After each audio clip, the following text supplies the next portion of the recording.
Good afternoon, everybody. I'd like to welcome you to the latest Beyond COVID-19 webinar hosted by KTN. This webinar is slightly unusual for us because we have a transatlantic element to it. In fact, we're going to hear about the XPRIZE Pandemic Alliance in a little while. And my name's Terry O'Neill. I'm the head of health from KTN. And just before we start, my contact details are at the bottom of this first slide. So if anybody wants to engage with KTN after this event, please use those contact details. The first slide here outlines the agenda for this afternoon / this morning. I'm going to say a few words about KTN, who we are, what we do, and then I'm going to hand over to our friend and colleague Nick Hooper from the Foreign and Commonwealth Office Science and Innovation Network, who will say a few words to set the scene, and then he'll introduce Michael Howells, who's the British Consul General for the Southwest US that includes Southern California and Hawaii. We're then going to hand over to Amir Banafatami, who's the General Manager for Innovation and Growth from the XPRIZE organization, who's going to tell us generally about what the XPRIZE organization does, but also to drill into some of the Pandemic Alliance initiatives that are ongoing just now. We're also going to have plenty of time for a panel question and answer session that's going to be facilitated by my colleague, Gabriela Juarez Martinez. And at the end, I'll just say a few words as closing remarks, and we'll close the webinar. So to start off with, I'll just take you through who we are and what we do. So KTN forms part of the Innovate UK Connect piece. And as you all know, Innovate UK is a business-facing funder, research funder. So they fund business-led research in the UK, much as the research councils fund academic-led research. And as part of that activity, we're funded largely by Innovate UK to connect people to accelerate innovation. And we do that, we have a thematic focus, and we use our deep expertise and powerful connections to encourage people to innovate. In fact, our main objective here is the top bullet, which is to increase business-led research and development. The UK government has an ambition to increase research and development across the board to 2.4% of GDP, and we're hopefully chipping away at that on the business-led side of things. We also facilitate exploitation of R&D to capture more value for the UK from innovation.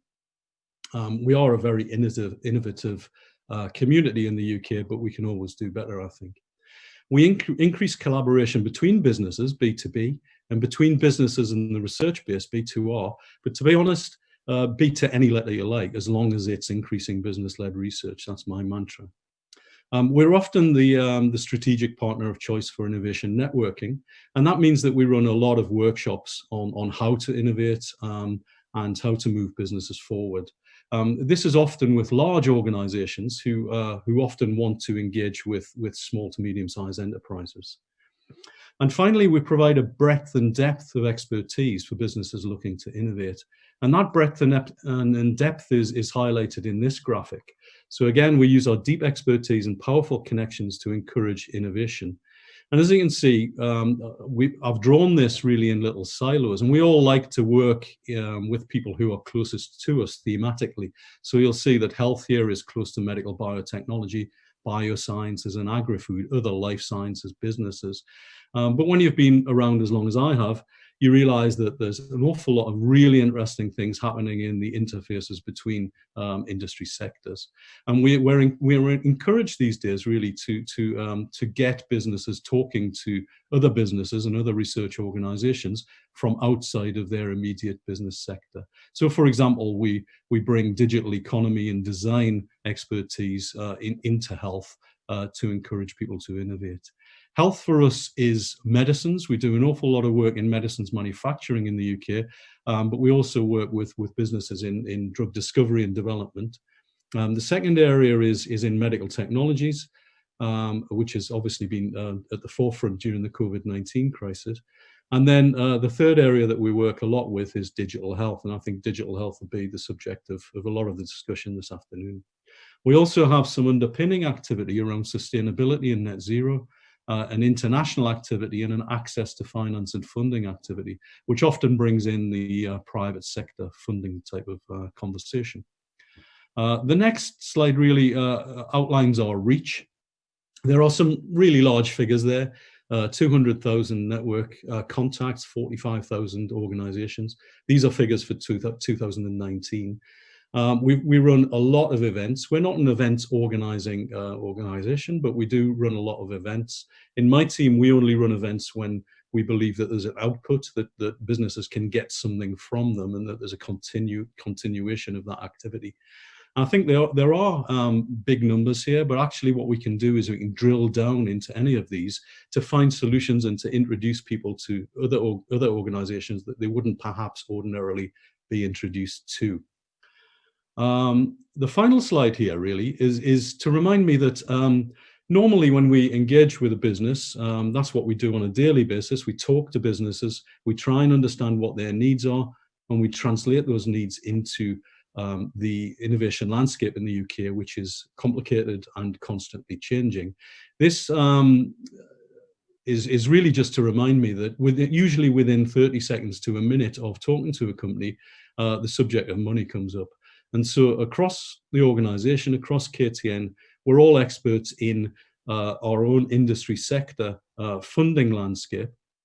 So you can see here, for example, the funding landscape in health. We have a lot of Innovate UK interventions, but we also have interventions from the National Institute for Health and Clinical Excellence. We also have Horizon 2020 that's available, and private sector organizations. The final bar that comes across that slide there is to remind me that actually SARS-CoV-2 and COVID-19 has completely changed the innovation landscape in the UK.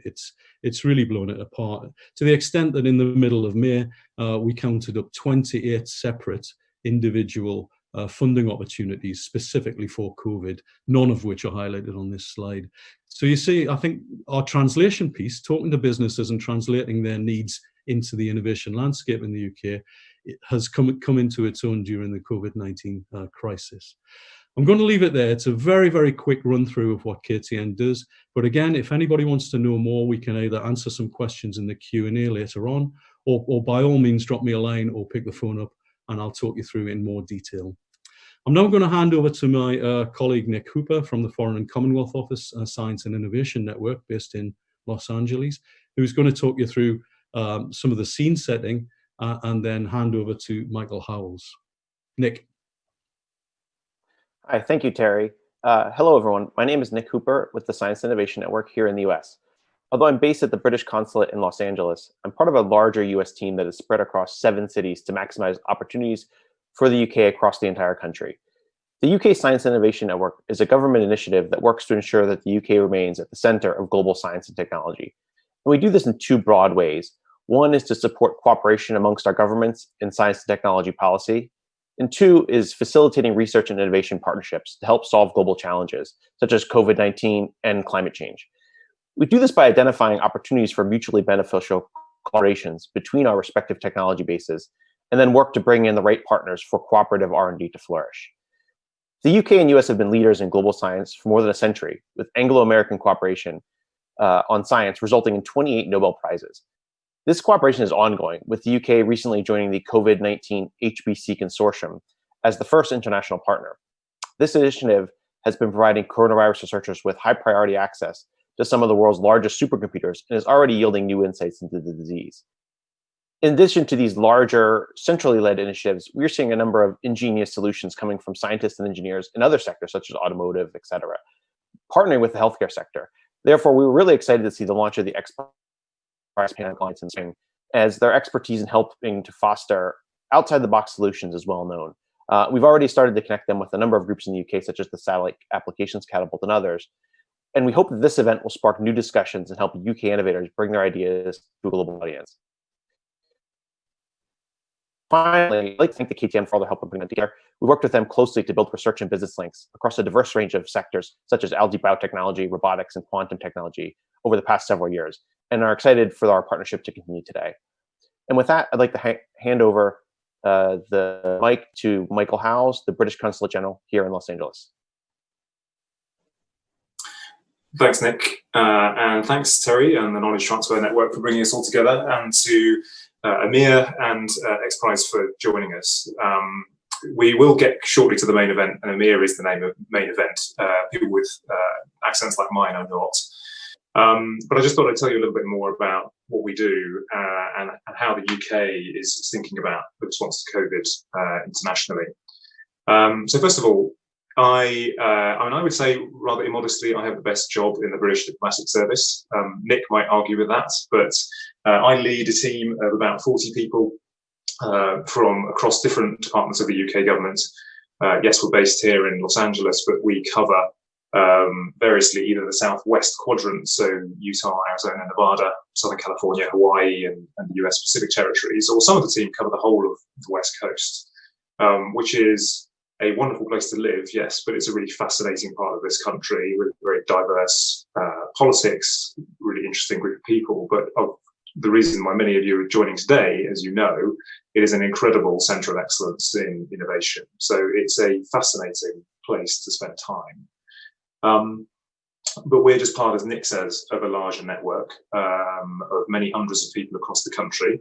As you'll have spotted from Nick's accent, actually the majority of British people working for the British diplomatic network in the United States and indeed around the world, the majority are not Brits. The majority are local staff who are hired because they are real experts in the areas that they work on. And that's much better for us as British taxpayers. We're getting much better value in employing people who really know the countries that they're in and they know the issues that they work on. Now, COVID, obviously, truism, is bigger than any one country. And international collaboration must be at the heart of our response to that. And that's very much at the centre of the UK's approach, whether that's through using our leadership role in the international financial institutions, through the G20, the UN, our upcoming G7 presidency, excuse me. We will continue to make sure that there is as much international collaboration and collaborative funding in particular for research and development of therapeutics and vaccines and so on as possible. We've already made, I think, a significant contribution in that regard through hosting the Global Coronavirus Response Initiative, which raised $7 billion for R&D, or the Global Vaccine Summit, which raised $8.8 billion. But there is, of course, still a long, long way to go.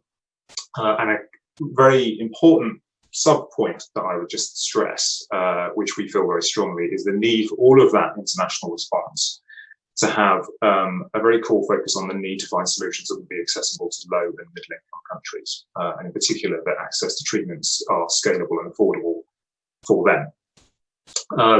UK's global diplomatic network is a big part of that international effort, whether that's things like sourcing PPE globally, whether that's helping to make the best of these international collaborative conferences and endeavours I just mentioned, or indeed helping Brits who've been affected by COVID around the world. And we've been heavily involved in helping, obviously, repatriate the many hundreds of thousands of people who were stranded around the world because of the effects of COVID on travel and crossing borders and so on. So it's a very broad-based range of roles that we play.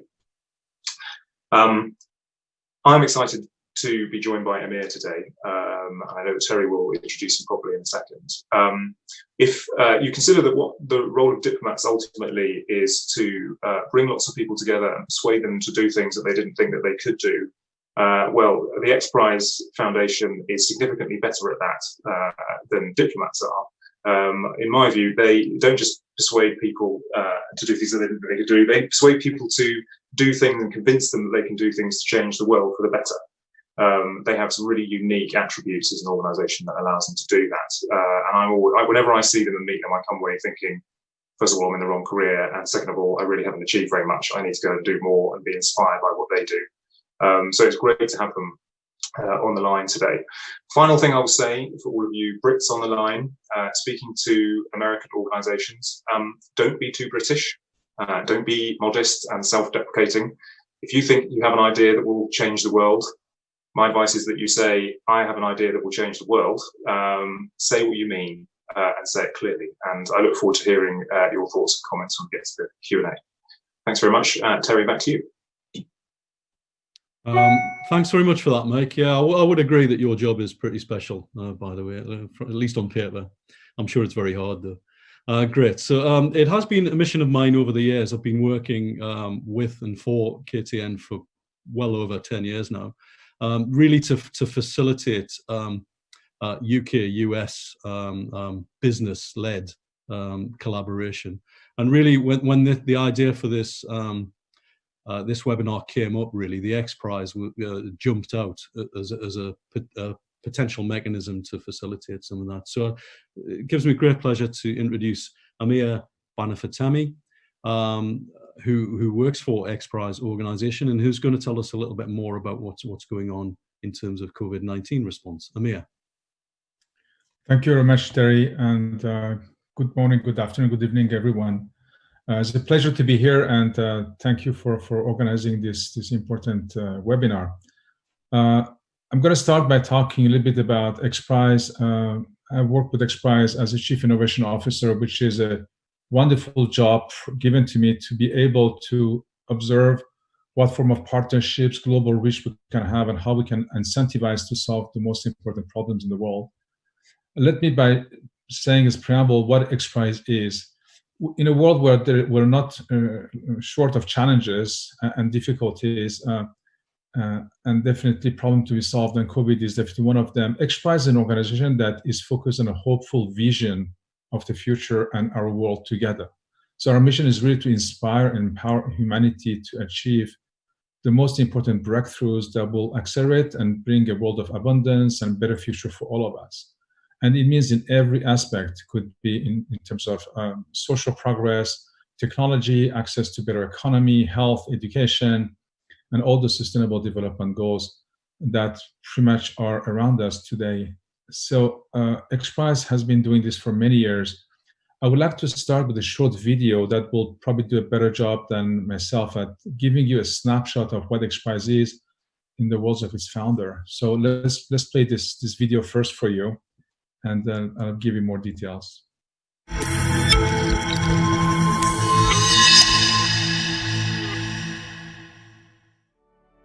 The XPRIZE Foundation runs incredible large-scale competitions around the world that set very clear, measurable, objective goals. The first person to build, demonstrate this capability wins the prize money, and the world gets the benefits. Competitions and prizes can actually bring innovation to solve not just any problem, but really big, challenging problems. I think we're about setting a high bar, and you want to set a goal for people that's inspiring, but it's also hard. When we're designing an XPRIZE, we're looking for something that is audacious and achievable. Goals that are far beyond where the industry is. Problems that the markets have failed to solve. To help people really now dig into their imagination, creativity is everywhere. We are leveraging the genius of folks from all over the world. The tinkers, the entrepreneurs, the engineers. People who are not satisfied with the way things are and know that it can be better. It's all around hopefulness. It's all about collaboration. The long tail effect of a prize has probably as much value as the prize itself. At every single level. I've seen things go from a paper plane to an actual spaceship. We've seen a private spaceflight revolution. $300 million invested into the lunar economy. Over 10 million kids integrated in STEM education work. Technology that increased the rate of cleaning up oil spills. Technology to help keep people safe. To make sure everyone is healthy. Feeding people, educating people, cleaning the air, exploring the oceans or space. We're changing what people believe is possible. We want to have an ideal future, and it's up to us to build that. We don't care who you are or where you come from. If you're able to accomplish this task, you win, and that's it.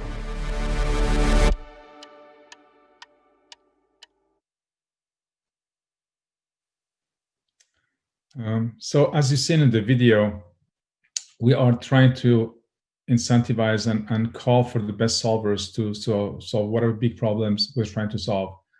XPRIZE history is interesting. We got inspired by the founder of XPRIZE, Peter Diamandis, in 1994, where he wanted to go to space. And the inspiration came from a book he had at that time talking about the spirit of St. Louis and how in 1919 a similar competition was created to incentivize to go from New York to Paris on a flight. And the first person to win this was, of course, Charles Lindbergh. Besides this notable fact, this prize launched the whole aviation industry. and the number of people looking for getting a pilot and going to the aviation business increased, and the public awareness changed, and the whole aviation technology got born out of that moment. Similarly, in 1994, there was the spirit of going to space. How can we have everyone go to space? Is space only a matter of government or defense, or entrepreneurs and explorers can also go to space? And can we go to space on a man-made plane? So the prize at that time was the $10 million first prize called the Ansari Prize, which really was to incentivize a team to build a plane that will go to space and do it twice in 2 weeks and have a workload of 3 people and privately funded. And that was achieved, and this prize was won by a team under the leadership of Bert Rutan, and that technology got acquired by Richard Branson, Virgin Atlantic, and Spaceship One was born, and Virgin Galactic was born.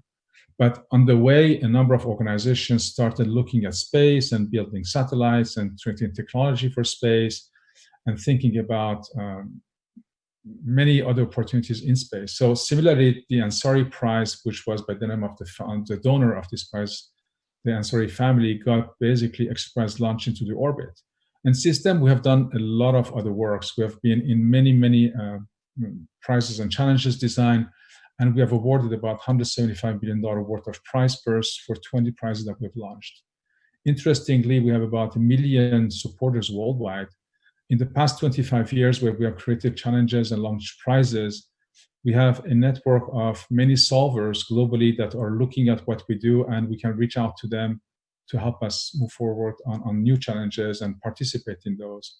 And as you can see on the slide, we have a huge portfolio of future prizes in development, and we're really helped by notable people that are in our vision and different boards that we have that help us steer the company forward. What we look at in terms of looking at the future and how to steer the efforts and what we design to solve for is really across 3 areas, or 3 philosophy of looking at the future. One is exploration. We can explore space, we can explore oceans, we can explore our minds, we can explore our humanity. Exploration is a sense of human behavior that needs to discover and go forward. The second part is environment and stewardship for Earth, and how we can take care of our life and our moment and presence in Earth. And the third one is human equity. How can we empower everyone to participate, learn, educate, be healthy, and be part of building solutions and thrive? As we do this, I'm going to share with you some examples of effort that we have done and have been meaningful. We have recently awarded the $15 million prize, which was a global learning, which was challenging team to develop an open source and scalable software that helps young children to teach themselves basic literacy of reading, writing, and arithmetic within 15 months. And that prize was won, and we did that with the help of UNESCO and the World Food Programme and government of Tanzania. And that was the foundation of how we can use technologies such as machine learning and AI and different collaboration across the board to really showcase that we can figure out today ways for anyone to learn, whether there is access to school or access to teachers or government support. Other prizes are about the ocean discovery, but I'm going to be talking about. We had the prize on adult literacy, and right now we're launching something, a rapid reskilling, which I'm going to be talking a little bit more. And these prizes are different domains, and each of them have different size of purse that will engage competitors to come forward.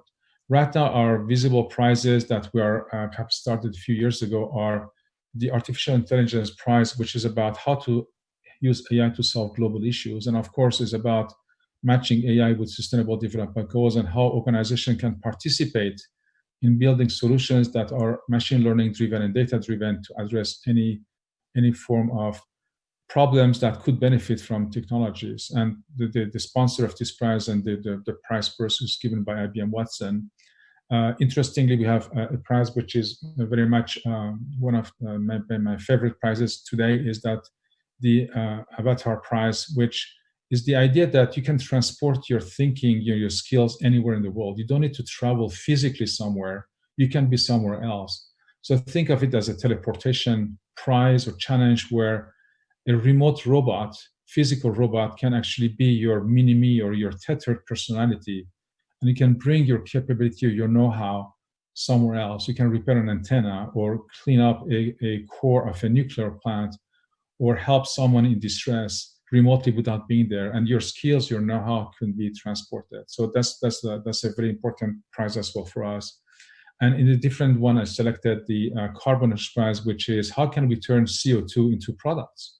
And right now, teams are working on creating shoes, carpets, tables, new material, even vodka out of CO2, and how we can actually not only capture CO2, but making it into products. So naturally, as we are challenging the world to solve for problems, and we designed those problems around those three domains of exploration and sustainability and stewardship of Earth and empowering humans, we're thinking that today, as we are faced with one of humanity's greatest challenges with COVID and pandemic, how can we think differently about creating a partnership for responding to COVID? Definitely, COVID has generated many, many partnerships and coalitions across the world. There is no shortage of efforts right now, and everyone is trying to help. If there is any lessons that we've learned, is that with all the difficulty that COVID has created, it has given a sense of purpose for collaboration, and everyone is participating, which has been extremely wonderful. So similarly, as an organization like XPRIZE, we're thinking about what can we do without overlapping, without recreating everything else to help address that. And as we create every prize, we create an ecosystem of support around that domain. We thought that definitely collaboration for impact is important. So we with the help of a number of organizations, we created a collaboration platform called the XPRIZE Pandemic Alliance, which is a data-powered alliance to respond to COVID by providing access to data and access to know-how, access to solutions that exist out there, and to try to support solutions that exist and to scale them. I'm going to ask to show a small video. So it gives you a sense of, and this video was done in March, early March, as how was the thinking about launching this alliance. I'm going to play the video.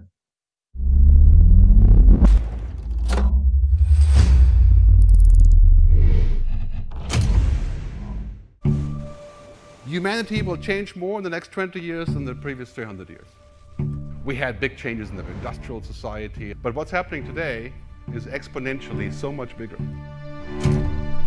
Climate change absolutely is a public health crisis. There are lots of examples of extreme climate conditions leading to major outbreaks of disease. If anything kills over 10 million people in the next few decades, it's most likely to be a highly infectious virus. How dangerous is this H5N1 virus? The number of foot and mouth cases rose today. This week saw the galloping rise of SARS, reporting the first coronavirus death outside of China.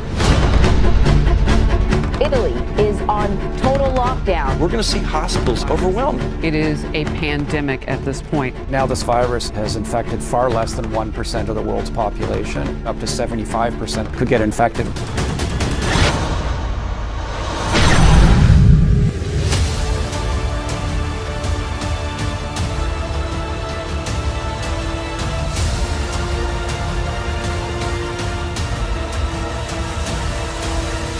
Innovations in technology make it possible for us to be much more optimistic that the next few years, with new ideas, new technologies, and new policies, we can end pandemics in our lifetimes.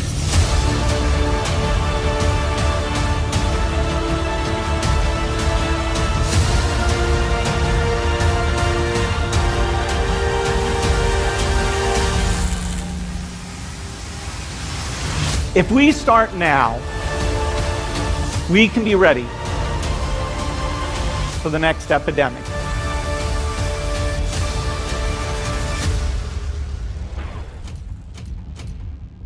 Thank you, and I hope you've seen from the video the rationale behind the alliance and how this alliance was started. This alliance actually the goal is to create initiative across three dimensions. One is to bring a number of partners to the Alliance that are very complementary and usually uncommon partners. How can we have academia and business and NGOs and UN agencies come together and share something in common and try to find responses and amplify those responses? So that's our first initiative. The second one is on creating what we call data collaboratives, which are trust-based data stores or data repositories that we can actually provide and make available for challenges and for solving together. I'm going to go through this as well. And finally, I'm launching what we are really good at, challenges and competition, to incentivize more problem solving. So I'm going to start with the partners, and then once we start the partners, now we have 80 strong partners, and you can see that are university partners, corporate partners, NGO partners. And what we do is that once a week we have ideation sessions, and we go through what's going on and what partners are involved with, and how we can actually identify solutions that need support. That support could be lobbying support, that could be policy support, that could be data gathering support, that could be access to resources. And we try to come together and figure out how we can select and support the number of initiatives globally. And we have many countries that are joining, and we have done some recent ones with the UK, but we're talking about general health assessment and how to do syndromic surveillance, and we talked about contact tracing, we talked about vaccines, and we have already a portfolio of 80 projects that we're looking at right now through all this partnership.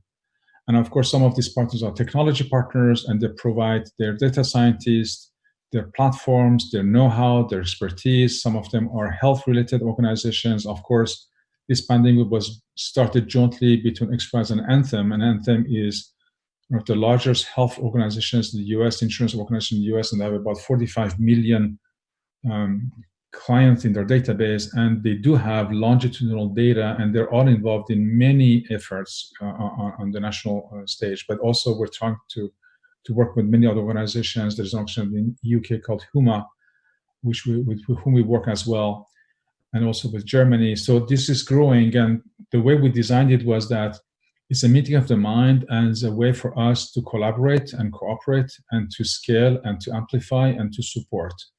And we're not trying to publish white papers or creating manifestos. There are enough effort globally that are done. We're trying to be extremely practical and support initiatives and support them with what we think is important, which is data. So as we talk about data, machine learning and artificial intelligence are important in terms of prediction, automation, and many solutions that are going to go out there. So we basically commonly create a data platform for COVID solutions. And we're not saying this is the only one. There are many coalitions of data, but we try to be extremely practical and identify a series of accessible datasets that have been tested, datasets that have been authenticated, that have provenance attached to them, that have use cases that can be made available for free or made available under the constraint of the Alliance or a challenge, so that those are trying to solve problems, those are trying to advance their effort, will have no encumbrances or difficulties into accessing that data. And we promote more data sharing as well. So this platform has been created. We have, I think, about 300 different sources right now, and we keep growing that. The way we handle data is that we take the best practices from the industry. Of course, it's all secured. Data is not accessible outside. It can scale. We have technologies to make it scale when we have access to more data. Privacy is a major issue and importance for us. And we work with a number of organizations, including Oxford and Cambridge, on ethics of AI and ethics of data security. So we look at all the best practices, and we're trying to make sure that the repository of data that we gather together is not only private, ethically gathered, known provenance, is secure and can scale. Because one of the main issues is that when we build solutions is to have access to continuous flow of data, and we can build flexibility. And then in addition to that, we are creating what we call an exchange and a marketplace where all the partners can talk about what they do and we can pretty much involve anyone to join and contribute to an initiative and work with different partners. So it's a very much open source, open science ethos driven, where the goal is really to open up our books and invite the world to participate. And what we have done has generated a number of opportunities and challenges that we can solve for and we can incentivize for. So this marketplace is pretty much the core. And in addition to weekly meetings, we have a number of engagements online, and we have ways for us to go through design sessions, working group sessions to identify more or less what we can support. But at the same time, the third part of the initiative is really to launch basically incentivizing the world to get going again. And to get the world going again, we have to figure out what's important. And there are really three levels of importance. It is what is important now and today. We have to tackle immediately. What will be important in the short term, medium term, is going to be long term. So as we think about face covering, detections, and supporting people in being safe, at the same time, we need to test more people. So how can we help getting more tests going on? How can we help enabling better knowledge of what's needed on the front line of health? How we can figure out better logistics? How we can, tomorrow, if there's a vaccine, help with more clinical trials? How we can address vulnerable communities to also have access to these innovations? And if vaccine comes, how we can make sure that vaccine is distributed and made available, and there is no logistical problem. So this is not, we are the only one thinking about that, but thanks to this gathering and this alliance that we have, which is extremely pragmatic, we're trying to identify low-hanging fruits, as we call them, and go through them. So 3 examples that since March have been launched by XPRIZE and is really coinciding what the responses are needed today. One is about masks, and one is about how we're going to work again, given the fact that we're distant and everybody has to figure out a new way to work. And how can we have a frequent and fast and easy way to test everyone? I'm going to show you 2 videos from 2 different initiatives. The first one is going to be about a challenge that we designed for masks, that is aimed at young people aged 15 to 24 to design a mask that is useful, that everyone can wear. There is so many debate about whether masks are going to be useful, masks are bothersome, and we should or should not use them. So the question was, let's ask the crowd. And we asked the crowd, and the crowd says, we would love to wear masks, but there are a number of issues to wear masks. They're fog up, or they are uncomfortable, or we cannot breathe, and it's ugly. So we basically, this is not the typical challenge that we launched, but we did launch it, and with support from some personalities. And this is the first video I'm going to show you. I'm going to show you the first video about a mask challenge.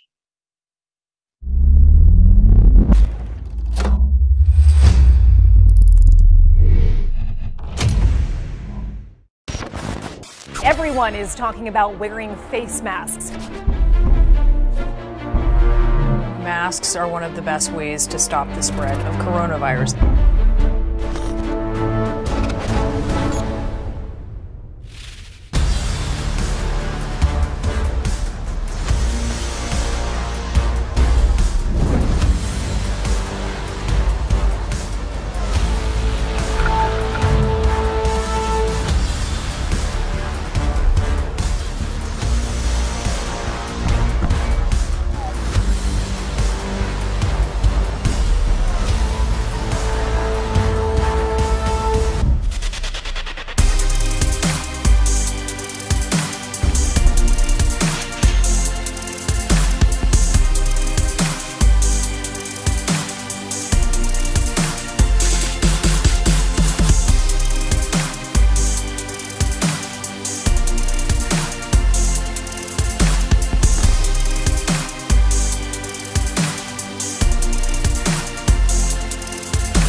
So as you see in this video, this is a an untypical challenge, but we had a few hundred teams already from 40 countries applied to help solve for that. So this is not a medical necessary device, but I'm going to show you a new video, which is about testing. Testing is important. We need to test people frequently and fast and cheaply. And we launched last week another challenge that is about rapid testing, frequent testing, and we're calling the world to participate and to bring a number of new technologies to the table. And this prize is interesting because we are providing competitors not only access to technologies that they need in terms of labs to verify their kits and their innovation, but also we are creating now pilot tests in different cities so they can actually do live tests and ground truth work. So I'm going to roll the video for you right now.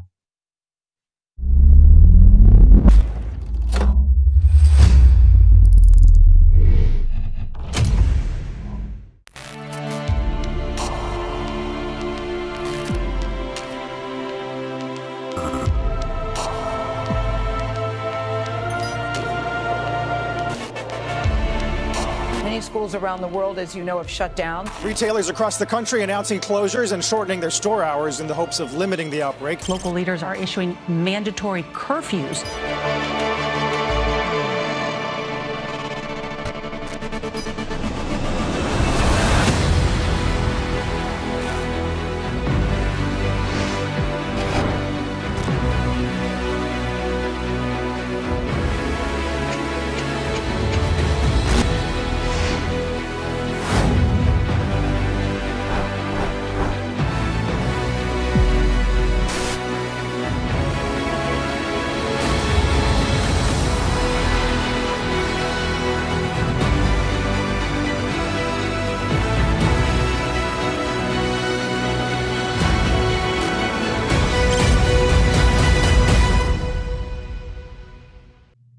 So as you have seen in this video, this is a global call for action. Time is of the essence, and we would like everyone to participate. And we have been extremely lucky to have this alliance behind us. To do this in such a short time frame, to be able to launch 3 challenges in less than 4 months has been really interesting and empowering for us. And we have a few more coming. On syndromic surveillance, on policy, helping policymakers to be able to, in an agile way, to plan interventions for cities and communities. And we're working on also on AI-driven vaccine discoveries with many universities as well. So we are en route to do this, and I hope we have been able to give you a snippet of what we do and how XPRIZE thinks and challenges the world to solve for problems. And when the time of COVID comes, we have had a chance to really come together and do it. Thank you very much, and it's a pleasure, and back to you, Terry. Thanks for that, Amir. That was absolutely amazing. And I'm already thinking of organizations that can engage with XPRIZE, and we absolutely need to have a chat afterwards. Good, right, we're going to go into a question and answer session now, and we have plenty of time for question and answers. So please, if you have any questions, put them in the chat box in YouTube, and they'll be fed through to us, and we will hopefully answer them. So I'm going to hand over to my colleague, Gabriela Juarez Martinez from the health team at KTN, who's going to ask the questions and facilitate the discussion. Gabriela. Thanks, Terry. And my colleague Jenny has been monitoring the chat box, and we have received quite a few interesting questions, as well as looking at the people looking for collaborations. So the first question I would like to ask is to Nick, and it's all about, could you tell us more about any of the mechanisms for collaboration across the UK and the US? Absolutely. We have, so the collaboration is really open right now to any organization of any size. And we have smaller companies. We have some in North Africa. We have some in Asia. Definitely with UK, we have been starting collaboration with the Catapult groups of company, and thanks to Nick with Catapult Space. But also we had previous conversation with Digital Catapult. We're working on And I mentioned HUMA, which is an organization in London that is working on digital health, very actively engaged with them, but also we're working with a number of researchers directly on incentivizing new ideas and new challenges around vaccines and antiviral drugs discovery. In fact, anyone can participate. The participant mechanism are very simple. There is no long agreement or legal binding documents because it's an open ethos effort. So we welcome organizations to just sign up with us as an honest member.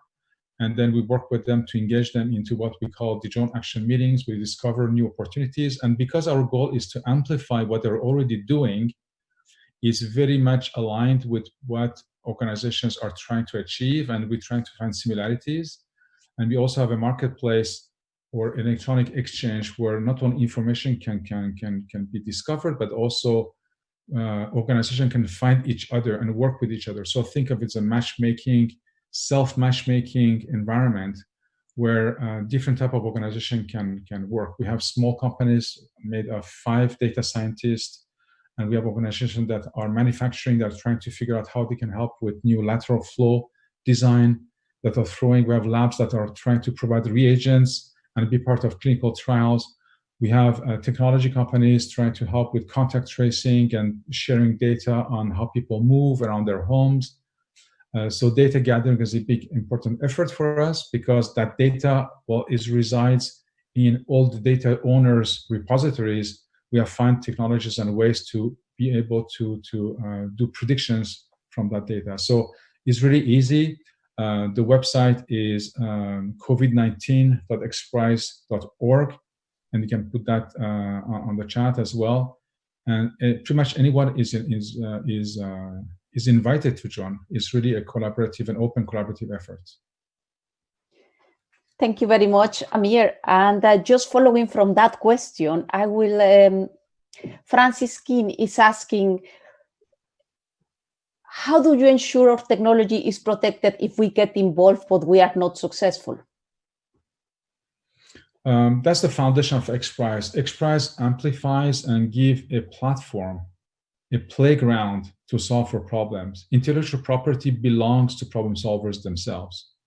It's their prerogative to share that technology with whoever they want or to completely protect it. What we're trying to do is to create a framework for problem solving, give a chance to participate, give teams an opportunity to do live tests and obtain ground truth. We provide judging mechanism, but the technology itself and all the intellectual property belongs and remains the property of those who are working with.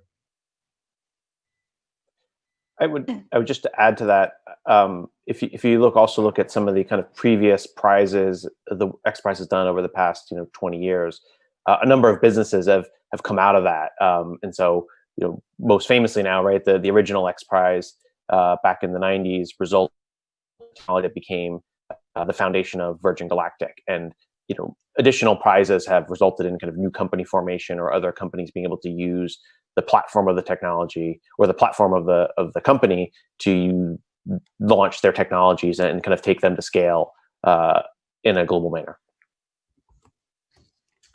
Thank you, Nick. This is true. Yeah, this is true. We have, and as a data point, we have about, as I mentioned before, we have awarded $150 million worth of prizes up to last year. And we have observed that about $1.5 billion investment have been made to teams that participated from venture capital or government grants or different sources. So the system does work because we're just an acceleration and a conduit and a catalyst, right, to help solvers and innovators solve for something that is not directly easy for each one of them to do separately, but as we create a conduit, it becomes a global momentum. So that momentum is really what attracts a number of participants and organizations to want to support solutions. Thank you very much, Amir and Nick. And actually, I just want to follow from what Nick said before. And many people are very interested in collaborating with the US. And I was wondering if you can give us some examples of how this Science and Innovation Network has supported UK organizations. Sure, happy to do so. So traditionally, we've worked in the way that Mike mentioned around using the ability of the British government to help convene people together. And so often what that has historically been is we were working to, if there are opportunities for collaboration, we would work on a small workshop or help with a delegation, or sometimes making kind of virtual introductions. I think that will likely continue, although at the current time, we're not likely to do a lot of kind of in-person meetings in the future for the media until I think travel feels a bit more comfortable for everyone. The other thing, just that what we are not, and what the Science Innovation is not, is a funding agency. So in fact, what we try to do is connect existing sources of collaboration. So bringing the partners together. And so we act to bring them together. And so those could be, for example, UK research and innovation through the research councils, or Innovate UK may be developing joint work with the US in a number of areas. And so the research councils have a long-term history of working with the US on kind of basic science research with the National Science Foundation, the NIH. More recently, Innovate UK has been involved in working through the funding for international collaboration to support research cooperation at the R&D side with the US. The other side, though, is actually then around thinking about how do we connect UK expertise to other, say, non-national government actors. And so those could be more private actors. So especially in the kind of innovation space, we're really interested in how do we connect to ensure that kind of UK expertise, UK researchers, UK SMEs are well integrated and have a strong understanding of kind of US clusters. And so last year, we did some work with the KTN, bringing over a group of robotics companies in robotics for extreme environments. So if you think about mining, if you think about space or nuclear waste removal, we brought them over to connect them to kind of some of the clusters in the US that are involved in that, here in California and also in Texas. And then, as a result of that, they were then able to link up with some accelerators that were here. And then some UK startups were then able to join those accelerators to help have a better understanding of the US market and grow their markets here. Similarly, our team in Texas has worked with the Texas Medical Center to produce the BioBridge project, which is helping to bring, helping UK digital health companies get involved in the US market here. Also in the life sciences space, we've worked to connect companies to the Cedars-Sinai Accelerator, which is a large hospital system here in Southern California. Similarly on digital health. And those are just a few examples, but it's a lot about making the connections and seeing where there are either new research that might be coming out, new research opportunities between, say, both groups, or if there's, say, private funding available or opportunities to connect businesses. I think that's where we look to connect people together. Gabriella, maybe if I could say something there, just chip in and fly the flag for KTN. Fly the flag for KTN a little bit. That we work very much as part of the Innovate UK family, which includes the catapults. The catapults are very thematically focused. So, for example, the digital catapult or the space catapult or the high value manufacturing catapult. We almost look, and I'll probably get into trouble for saying this, but we almost look like a cross-sector catapult. We're of the size of the typical catapult, etc. But we often have these communities of SMEs, especially, in place. So, for example, Amir mentioned vaccines and early stage vaccine discovery. Gabriella here on the call has done some incredible work with the Department of Health and Social Care and Innovate UK that's really set the UK up to respond to COVID in terms of vaccine development. And a conversation, a 5-minute conversation on the phone could result in actually, communities of common practice in the SME sector benefiting what you're trying to do in the US in a sort of collaborative way. So I'd encourage, just to pick the phone up if you're starting off a new initiative, and we'll take it from there, really. Yeah, I think the other thing I would just add to that is that the KTN represents an important part of a number of kind of initiatives the UK has around innovation to develop and support the UK innovation. And so where I think we at the Foreign Office and also within the Department for International Trade look to do is to help take those opportunities and connect them to a global audience and connect them to opportunities we're seeing here in the US, but but counterparts in other countries in Brazil or in Canada or in Japan are also seeing. And so, by its nature, you're focused on, people in the UK will have a really good sense of what's happening there. And our job is really to understand the opportunities in market and help flag those and highlight them back to the UK and bring in UK partners to say, hey, there's this opportunity in the US in this example. Are there, how can we connect UK partners and UK expertise to help solve these problems? And I think that's, an example here with the XPRIZE. We spoke with, have worked with them over a number of years across a few other projects. But when I spoke to Amir back in March, and he mentioned that the Pandemic XPRIZE, this was a perfect example of that there's this new opportunity. They've done some work to connect to the UK, but we actually can then reach much more back deeply into the kind of UK economy and into UK startups to make them aware of that and provide them maybe a little more dedicated support so that they have an opportunity to engage with groups like the XPRIZE. Absolutely. Thank you, Terry and Nick. And actually following from what you said, Nick, that obviously the Science and Innovation Network are not funders, but a part of the XPRIZE and some of the funding or opportunities that you have mentioned, are you aware of any other funding opportunities for US-UK collaborations?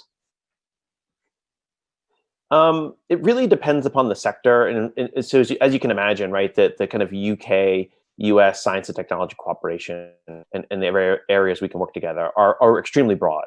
And so it can be anything from we funded, the UK government and the US have funded work together on particle physics, to the National Institute for Health and the Medical Research Council have funding that comes out actually quite frequently. The more recently in a space that's maybe a little bit adjacent to the healthcare sector, the U.S. Department of Agriculture and the BBSRC have done a lot of work together on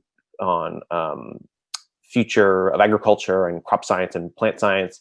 So there isn't what there isn't really as much is a blanket. This is UK-US cooperation research. It's actually very sector specific, and so what actually is what we suggest is what we suggest to people to do is if they have questions about how to engage with the US, the real key is to probably come to Terry, come to the local DAT teams, come to the Science Innovation Network, and maybe discuss about what your interests are, because they're often very localized opportunities as well. And so beyond just the national opportunities, there may be a local accelerator that may be interested in engaging with the US. There may be a specific program that actually recently launched by, say, the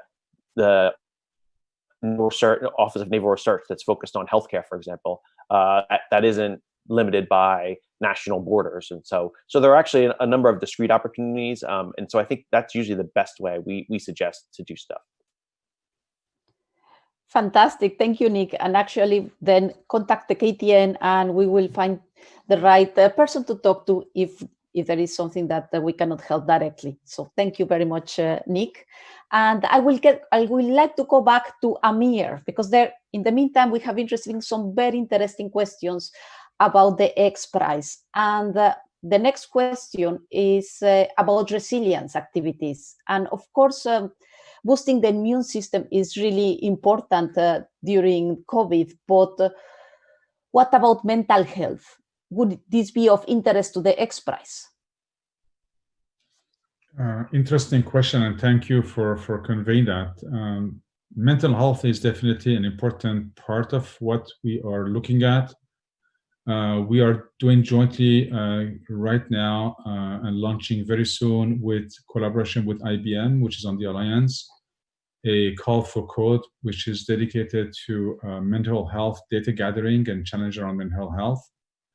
We have initiated another effort on gender equality based, which has to do with depression and mental health on women and the pressure on them on front-end health, on agriculture, on different type of situations where the impact of COVID is not well known. And we try to gather data. So it's a data collection effort this time around depression and mental health specifically to be able to help and support initiatives and solutions that are trying to focus on mental health.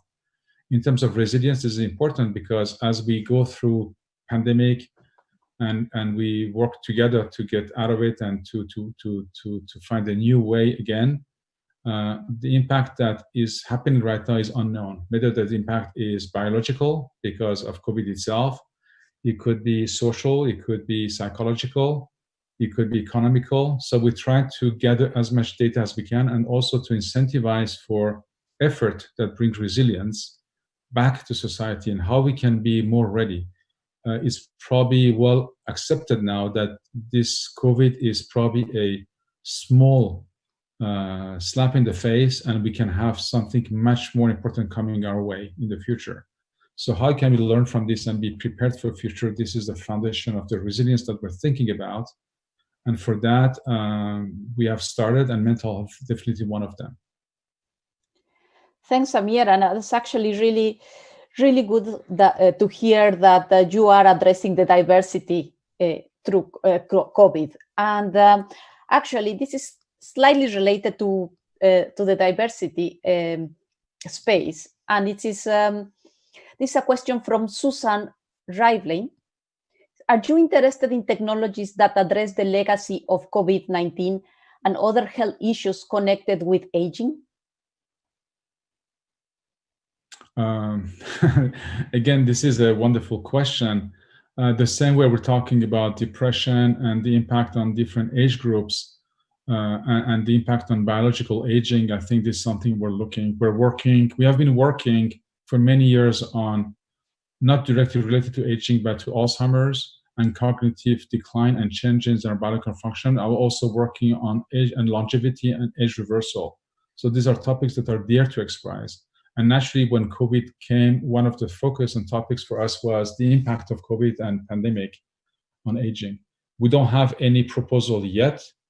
And if whoever asked the question wants to participate and help us devise a challenge or some form of effort or initiative, we are definitely very interested. Gabriella, maybe if I could say something there, then I don't know if the questioner has seen some of the Industrial Strategy Challenge Fund activity around healthy aging in the UK. But that's a big program, and there's more of that to come, I'm sure. So again, if they want to know more, then just pick the phone up and we'll have a chat. Fantastic. Thank you very much, both Amir and Terry. And I guess that all will depend if the person is based in the UK or in the US, but of course you can always chat with the KTN. Absolutely. We'll just have to get the timing right, that's all. Absolutely, yes. Yeah, and actually continuing with the questions for Amir, we have got 2 more questions related to digital health. And mainly is those digital health solutions fit or are eligible for the XPRIZE. And this is the first one is a digital health solution to keep people that are at high risk well and reduce the risk of getting COVID. Is that part of what you will be looking at for the COVID XPRIZE? Yes. So there are multiple COVID-related prizes and challenges, and some of them are simply initiatives, not necessarily a challenge. For instance, data gathering is an initiative that is not always a challenge. But when it comes to helping people have some form of knowledge about the risk they're facing, whether they're to go to work or a young age or exposed to travel because of their work-related or just uncertainty about situations or situational awareness. I mentioned that before, but it's probably worth noting again that we're working with a number of laboratories working on contact tracing and health assessment questionnaires, and generally what we call syndromic surveillance. And this is an epidemiology term where the goal is to help everyone have some form of knowledge about the risk they are taking. So this today manifests itself as some recommendations, such as wear mask and be 6 feet distant from each other, and don't travel or don't open schools or close some businesses from some days or restaurants really selectively. But there are probably going to be more granular and fine type of recommendations, such as this week kindergarten can be open, but not offices. And maybe people that are going to work for nursing homes can actually continue working, but they have to have this type of protection. So as we get more knowledgeable and we have access to more data and we collectively learn from each other, there are, I think, ample opportunities. And we try to challenge the world to come up with not only digital health, but AI-based assistants that could alert anyone at any moment about what they should be doing, what the risk level they're facing, and should they going to that party, should they going to that store, or if someone has diabetes and have been coughing for the past 2 weeks, maybe they should not go to that store, but they don't know that. All answers are not equivalent for everyone. So I think the medical community, the research community knows all this very well. Our role will be that to collectively try to figure out a conduit so we can identify solutions and make them available for testing and for dissemination. But definitely digital health, telemedicine, remote assistance, onboarded AI, onboarded machine learning is definitely part of the roadmap and part of what we are talking about right now. So I think that, thank you very much, Amir. And I think that the question that I was just going to ask you was is from Luis Rogers, but it comes from the same space effectively, is again digital health solutions, and that helps to spot, to detect hotspots of ill people during either because of COVID or comorbidities affected by isolation. And I'm assuming that from your answer, that's also eligible. Is that correct? Yeah, it is eligible. And to be noted that there are extremely large amount of work done already. There are numerous sites or technologies that are basically giving you maps, heat maps of where the risks are, how many people have been touched, and should we or should not you go out. I think the next level is to make it available to anyone. The same way the weather app gives everyone access to plug any city and see the weather in that city. We need to make sure that data travels in such a way that anyone can know what are the risk level based on who they are. So this brings the notion of privacy, security, etc. But there is ample work done out there. We're not a shortage of ideas or possibilities or intellectual property or technology. The challenge is to make it available to more people faster in a safe and governed way. So misinformation doesn't happen. So is legitimately usable. That's the challenge. Fantastic, Amir. And actually, we keep getting some questions on the XPRIZE. So you are actually very popular. And the next question is actually a One Health question. And this is about, are there any models that have been developed to assist on the analysis of a spillover effect between the livestock and the human interface? I'm not aware of that. If there are, we should ask the question to the Alliance. And that's a question actually we can send to the marketplace that we have with all our partners and lab partners. I'm personally not aware of that. Well, Gabriela, do they mean specifically for COVID? I'm assuming it's not stated in the question, but I'm assuming this is for COVID. Okay. Perhaps the person that has asked this question could elaborate and we can answer later. We can take the time to respond after the webinar. Absolutely. Now the next question, actually, Terry, that now you are here, it's really for you. I mean, obviously KTN facilitates collaborations. Yeah. So could you tell us a little bit more how KTN facilitates collaborations between large organizations and SMEs? Okay, yeah, it's an interesting question, Gabriela, as you know. But I mean, large organizations are great. They do a lot of really good things. But often they're not as innovative as they believe that they are. They have very large turning circles, sometimes very large headcount.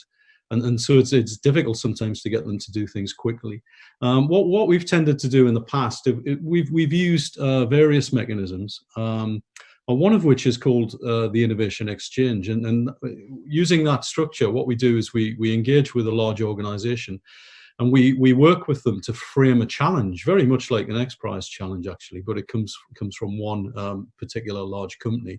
And interestingly, it takes us quite a while to refine that particular challenge because often it's quite a diffuse challenge. So, I don't know, how do we develop a vaccine against COVID? It is too broad. We need to get it sort of narrower. So we work with the large organization to frame the challenge, and then we put it out as a sort of mini competition without any funding attached, on the basis that almost certainly there will be solutions out there, and again, very much like the XPRIZE does, but on a very specific scale, working with one individual company, and that's worked really well in things like the energy world, the energy sector, the nuclear sector, offshore wind, and things like that. It's worked incredibly well in that sector. In health, we haven't done too much of it. We're just starting a few initiatives in health. And I think it's because intellectual property is very to the fore in biotech and pharma businesses. And it's often quite difficult to get that story across. But we have one or two little seeds of projects that we're going to push forward. So that's one mechanism that we can use. And I think overall, really, the main mechanism is to talk to people, Gabriella. I think if you know, unless you get in there and you try and understand what the challenges and what the needs from the large organization are and how they map on to the innovation landscape, including the SME sector, then you're not going to get very far. So, I mean, I always encourage just people to pick the phone up, have a quick chat, and then to take it from there. I think collaboration always starts with a conversation, doesn't it?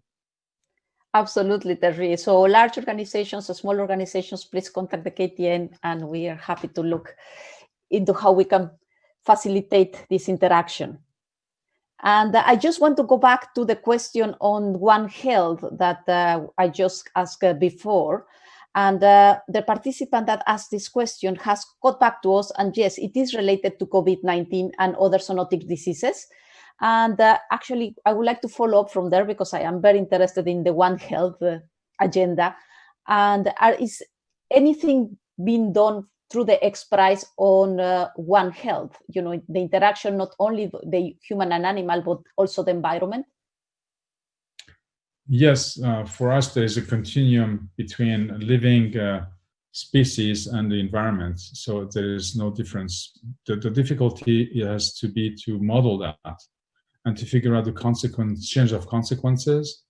And so there are, I'm not familiar myself with the research done with the animal world, but on the biodiversity and earth stewardship and the corals and life on Earth and life on oceans, we definitely have a lot of work there. So the impact of coastal communities and humans and the diseases impact on environment and vice versa, we've done a lot of work. We have not injected any solutions yet or any challenges yet in terms of COVID related. But again, we're interested to learn more and to hopefully create challenges. So if there is a way that we can get those proposals in or those conversations started, as Terry said, that's the first step.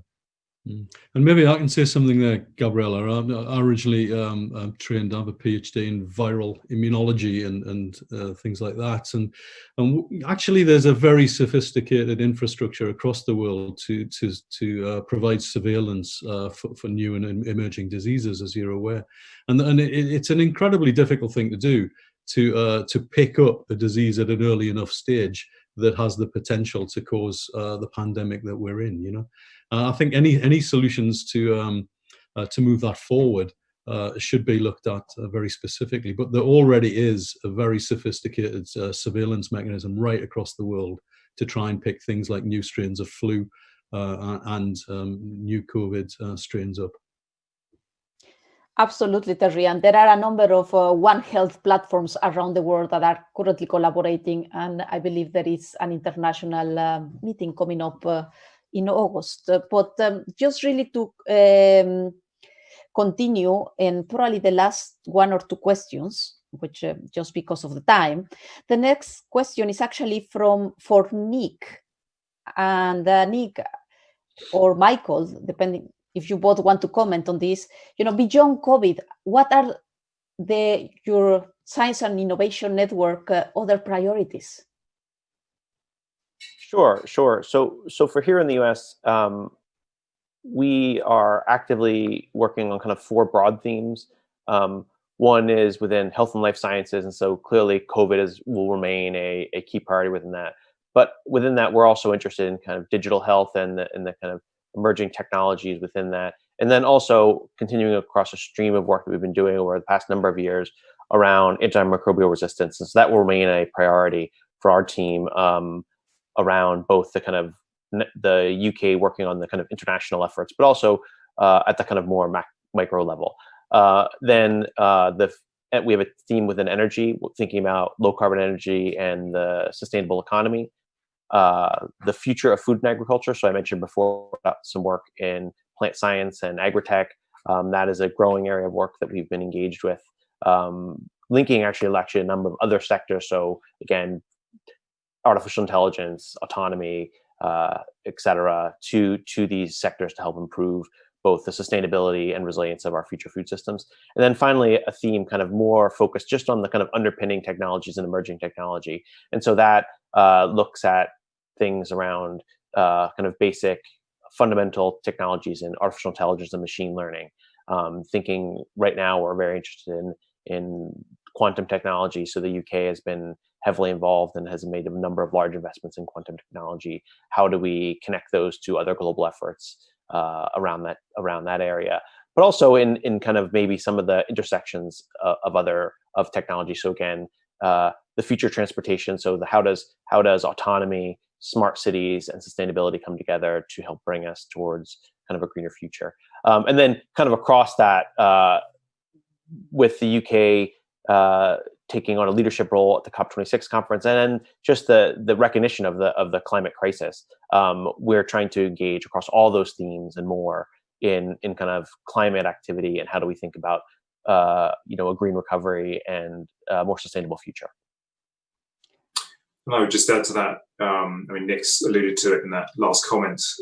Obviously, to be successful as a network, we need to leverage the skills and expertise and networks of everybody within our wider team. So making sure that Nick and his colleagues in the Science and Innovation Network, the very large number of Department for International Trade staff, Foreign Office, political experts, our trade policy experts, and so on, are all working together to think about how to make a success over our hosting of COP26. And really delivering an ambitious set of milestones and an agreement there, key part of what we all do. Ditto the campaign in support of the UK-US free trade agreement, which needs to take account of the very best and highest aspirations of our two very similar high innovation economies, but also, needs to make sense in the context of the world we're living in, which is, a world massively afflicted by climate change and by COVID. So I think, for us to make a success of everything we do here, we need to recognise the links between all of those strands of work, both in practical terms and political terms. And the Science and Innovation Network is at the heart of that. Fantastic, and thank you very much for the comments. And I think that we are not receiving any more questions, but I would like to just close by asking everyone in the panel to provide us your last thoughts, advice on either the XPRIZE or any advice that you can give to anybody interested in this activity. Starting with Amir. Definitely. I think what Michael says, if you have an idea about changing the world, just don't be shy about it and bring it on.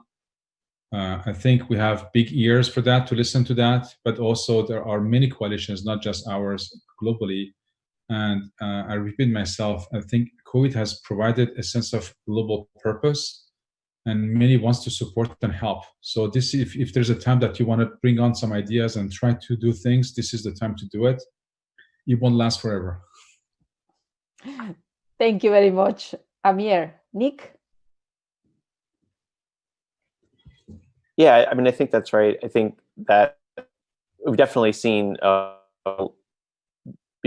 it's interesting to see how everyone, it felt like, has wanted to really pin, and someone you talk to is really thinking about how they can bring their skills to solve these challenges. And I think we encourage everyone to bring their ideas to us, both in this area, but again, in some of those other things. I think, as Michael mentioned, the kind of twin challenges of COVID and climate are going to be with us for a while. And If people have ideas to help solve these global challenges, we encourage people to bring them forward, because I think, beyond doing bigger events like this, sometimes there's often a lot of opportunity for kind of one-on-one connections and advice. And so we urge people to kind of bring forth their ideas. Fantastic. Thanks, Michael.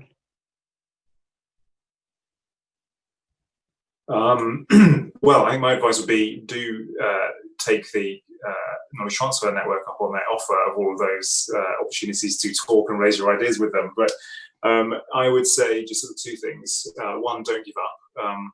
Achieving change in any environment is difficult, but I often relay it to trying to push ball bearings up a hill. You're probably not going to get all your ball bearings to the top of the hill, but keep going and you'll get some of them there in the end. And the thing just to bear in mind, I think, Nick and I spend a lot of our time explaining Britain to Americans and America to Brits. We often think that we're so similar. We are very similar in a lot of things, but we're very different in others. And I would just highlight one point, which is quite interesting when it comes to innovation. I think it's sort of evident really in who you've got on the panel here, which is that the United States is incredibly good through organizations like XPRIZE and many others, as Amir mentions, at bringing private sector money and innovators together and focusing them more collectively on bigger objectives. I think in the UK, where we have a real kind of unique value is in bringing public sector support and resources to do that kind of convening and focusing and raising of ambition through KTN, through Innovate, through research councils, through many other ways in which the public sector operates in stimulating the economy. So I think those two things actually go together really well. But if you're a British company thinking about how can I, where can I find opportunity and advantage, I would encourage them to think about the fact that the US and UK ecosystems are a bit different in that respect. And you need to think about who your multipliers are and who you can work with and bring those two things together. Thanks. And Terry?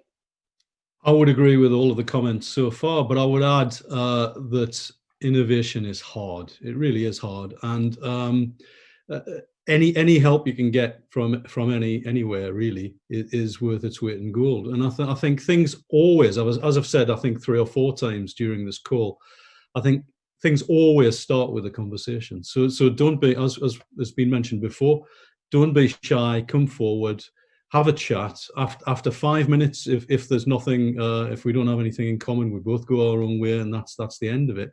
But actually, I've seen businesses transformed from a conversation in a corridor where they've completely changed their business plan and prospered.